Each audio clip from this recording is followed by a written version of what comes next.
مجھے گاڑی چلاتے ہوئے تقریباً 10 گھنٹے ہو چکے تھے. اب اس سنسان اور اکیلے سفر میں تھکن ہونا شروع ہو گئی تھی. نیند کے جھونکے آنا شروع ہو گئے تھے. اسی وقت میں نے طے کیا کہ اب جو بھی رستے میں ہوٹل نظر آئے گا وہاں رک جاؤں گا.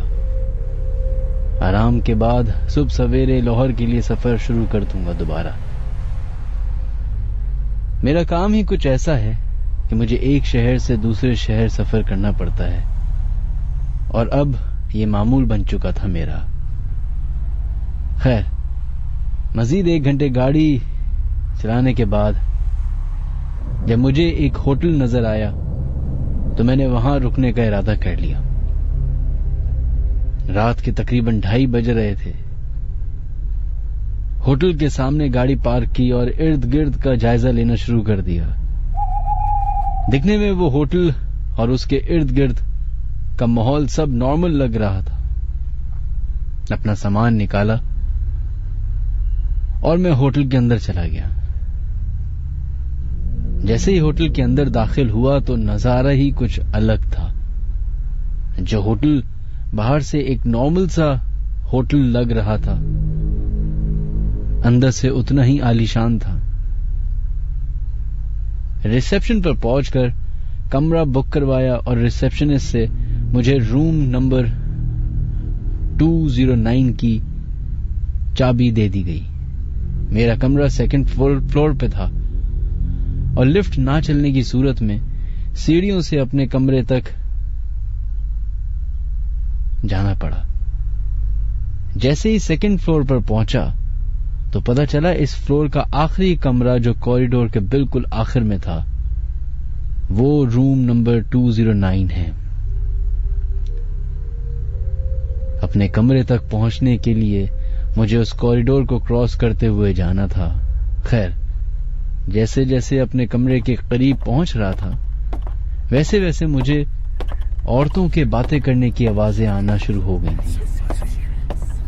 کیونکہ وہ ایک ہوٹل تھا اور برابر برابر میں کمرے تھے تو ان آوازوں کو اگنور کرتا ہوا اپنے کمرے میں چلا گیا. دروازہ کھولا اور جب لائٹ چلائی تو کمرہ دیکھ کر اور خوشی ہوئی. اب اپنا سامان وغیرہ رکھ کر منہ ہاتھ دھو کر میں بستر پر لیٹا اور تھوڑی ہی دیر میں گہری نیند میں چلا گیا. رات کے کس پہر تیز بارش ہونا شروع ہوئی مجھے اندازہ ہی نہیں ہوا. بس جب آنکھ کھلی تو گرج چمک کے ساتھ تیز بارش ہو رہی تھی. کمرے میں اندھیرا ہو رہا تھا اور بجلی کی چمکنے کی وجہ سے ہر چند سیکنڈ بعد کمرے میں چند سیکنڈ کے لیے روشنی ہوتی اور پھر اندھیرا. اس طوفان کی آواز کی وجہ سے میں اٹھ تو گیا تھا پر بستر پر لیٹے لیٹے ہی کھڑکی کے باہر کے نظارے دیکھ رہا تھا کہ اچانک مجھے سامنے دیوار پر ایک سایہ نظر آیا. پر پھر کچھ سیکنڈ بعد ہی وہ سایہ غائب ہو گیا. مجھے بڑی حیرانگی ہوئی. اٹھ کر کمرے کا جائزہ لیا تو کوئی نہیں تھا. وہم سمجھ کر دوبارہ بستر میں لیٹ گیا. ابھی لیٹے ہوئے مجھے آدھا گھنٹہ ہی ہوا تھا کہ کمرے میں موجود الماری کے اندر سے کسی کے نوک کرنے کی آواز آنا شروع ہو گئی. مجھے بڑی حیرانی ہوئی. اٹھ کر فوراً الماری کھولی تو کوئی نہیں تھا. خیر، مجھے لگا شاید اس فلور پر اور بھی کمرے ہیں اور وہاں پر لوگ رہ رہے ہیں. ہو سکتا ہے کوئی بچہ شرارت کر رہا ہو. میں نے کمرے کا دروازہ کھولا اور جیسے ہی جھانک کر دیکھا تو بس جاتی ہوئی ایک عورت نظر آئی. مجھے لگا شاید غلط کمرہ سمجھ کر انہوں نے نوک کر دیا ہو اور جب اپنی غلطی کا اندازہ ہوا ہو تو واپس چلی گئی.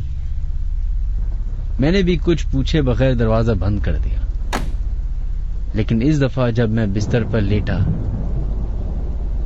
تو میرا چہرہ الماری کی طرف ہوا تھا کیونکہ مجھے یہ کنفرم تھا کہ وہ نوک کی آواز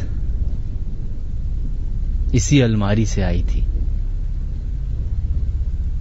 ابھی میں اسی سوچ میں تھا کہ کمرے میں مجھے کسی دوسرے کا ہونے کا احساس ہونا شروع ہوا. ایسا لگا جیسے میرے پیچھے ہی کوئی ہے. اس کے سانسوں تک کی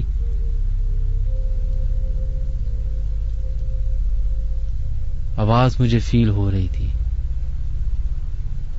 ابھی یہی سب ہو رہا تھا کہ پھر سے الماری کے اندر سے زور زور سے نوک کرنے کی آواز آنا شروع ہو گئی. آواز اتنی زور سے آ رہی تھی کہ میں ڈر کے مارے بستر پر ہی اٹھ کر بیٹھ گیا. جیسے ہی میں اٹھ کر بیٹھا تو میرے باتھ روم کا دروازہ اس اندھیرے میں ہلکے ہلکے سے خود ہی کھلنا شروع ہوا. اور ایک پوائنٹ پہ ایسا آیا کہ میں نے اس باتھ روم کے دروازے کے پیچھے ایک عورت کو جھانکتے ہوئے دیکھا. یہ سب کچھ چند سیکنڈ میں ہو رہا تھا. سوچا شاید تھکن کی وجہ سے یہ سب ہو رہا ہے, میں ہیلوسینیٹ کر رہا ہوں. خیر اپنی دعائیں وغیرہ پڑھ کر دوبارہ سونے لیٹ گیا. اس دفعہ ناکنگ کی آواز بند ہو چکی تھی اور کمرے میں بالکل اندھیرا اور خاموشی تھی. تبھی الماری کا دروازہ خود کھلنا شروع ہوا. یہ سب میں دیکھ رہا تھا کہ میرے بستر کے سامنے ایک عورت چلتی ہوئی نظر آنا شروع ہوئی, جو بہت تیزی سے واک کر رہی تھی. ایسا لگ رہا تھا جیسے بہت غصے میں ہو. واک کرتے کرتے اس کی نظر مجھ پر پڑی تو وہ اسی جگہ رک گئی اور صرف مجھے دیکھنے لگی. اس وقت جتنی آیتیں مجھے آتی تھیں میں نے زور زور سے پڑھنا شروع کی اور ہمت کر کے کمرے کا دروازہ کھول کر کمرے سے بھاگا. جب نیچے ریسپشنسٹ کے پاس پہنچا اور شکایت کرنا گیا تو اس دفعہ کوئی دوسرا شخص وہاں پہ موجود تھا. میری حالت دیکھ کر وہ بھی پریشان ہو گیا. اس کو سارا ماجرا بتایا تو اس نے کہا کہ آپ کو اس کمرے کی چابی کس نے دی؟ یہ کمرہ اور اس کمرے میں جانے کے لیے سب کو منع کیا گیا ہے. میں نے اس کو سب کچھ بتایا کہ آپ ہی کے ایک بندے نے مجھے وہ چابی دی ہے. پتا چلا کہ وہ شخص جس نے مجھے چابی دی تھی وہ بالکل ہی نیا اپوائنٹ ہوا تھا, اس کو اس بارے میں علم نہیں تھا.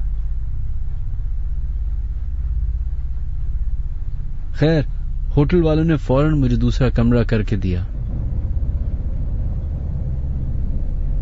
لیکن جیسے ہی صبح ہوئی میں نے اپنا سامان باندھا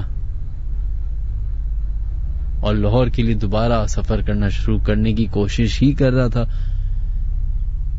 کہ ہوٹل کے باہر مجھے اس ہوٹل کے مالک مل گئے. انہوں نے مجھ سے معذرت مانگی اور پھر اس کمرے کی حقیقت بتائی.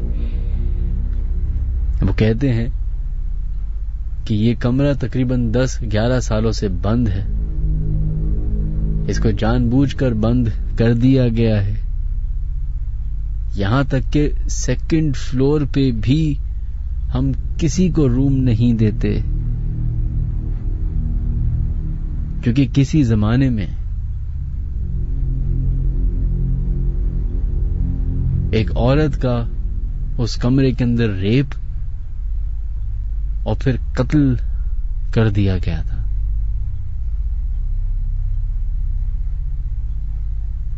بقول ان کے اس دن